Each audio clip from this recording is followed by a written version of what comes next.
Hello મિત્રો, જય માતાજી। હું છું આપણો પરમ મિત્ર ભાગ્યેશ ગઢિયા। અને મિત્રો, સિદ્ધપુરની સફરમાં આપણે આગળના વિડીયોઝમાં જે સિદ્ધપુરમાં આવેલા સ્વયંભૂ શિવલિંગોના દર્શન કર્યા અને હવે આપણે ફરીથી પહોંચી ચૂક્યા છીએ મહાકાળી માતાજીના દર્શન કરવા માટે। મિત્રો, આ મહાકાળી માતાજીનું મંદિર કોડાથી સિદ્ધપુર જતાં જે સિદ્ધપુરમાં પ્રવેશ કરતાં જ નદી કિનારે આવેલ આ એક મંદિર છે।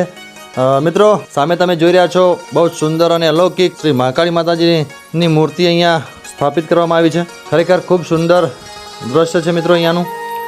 મિત્રો, આ જગ્યા સિદ્ધપુરમાં પ્રવેશ કરતાં જ આવેલી છે અને નદી કિનારે આવેલી છે, એટલે મિત્રો આ જગ્યા આપણને શોધવી પડે એવી જગ્યા નથી મિત્રો, તરત જ જડી જાય એવી આ જગ્યા છે। ખૂબ સુંદર અને અલૌકિક જગ્યા છે મિત્રો।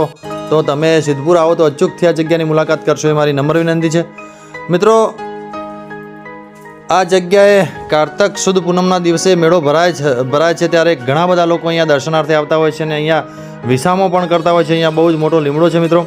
મિત્રો, સામે તમે જે હાલ શિવલિંગ જોઈએ, શિવલિંગ પારાનું બનેલું છે અને અહીંયા મિત્રો હારે ભગવાન શ્રી રામચંદ્ર, લક્ષ્મણજી અને સીતાજીના પણ બેસણા છે, હનુમાન દાદાજી છે અને અહીંયા મિત્રો ગોગા દાદાના પણ બેસણા કરવામાં આવ્યા છે।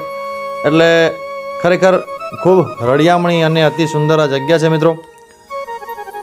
સામે તમે જોઈ રહ્યા છો ભગવાન દત્તાત્રેય મહારાજ આપણને દર્શનમાન થઈ રહ્યા છે અને આ જે તમે મહંત જોઈ રહ્યા છો એ મહંત અહીંયા સેવા પૂજા કરે છે અને અહીંયા શ્રી શનિદેવના પણ બેસણા કરવામાં આવ્યા છે। એટલે ખરેખર આ બધા દેવોના દર્શન કરીને પોતાના જીવનને ધન્યતા અનુભવી તો તમે પણ કોઈક વાર અચૂકથી અહીંયા આવશો મારી નમ્ર વિનંતી। નવા જ વિડીયોમાં આપણે ફરીથી મળીશું, ત્યાં સુધી તમારા પરમ મિત્ર ભાગ્યેશ ગઢિયાને રજા આપશો મિત્રો।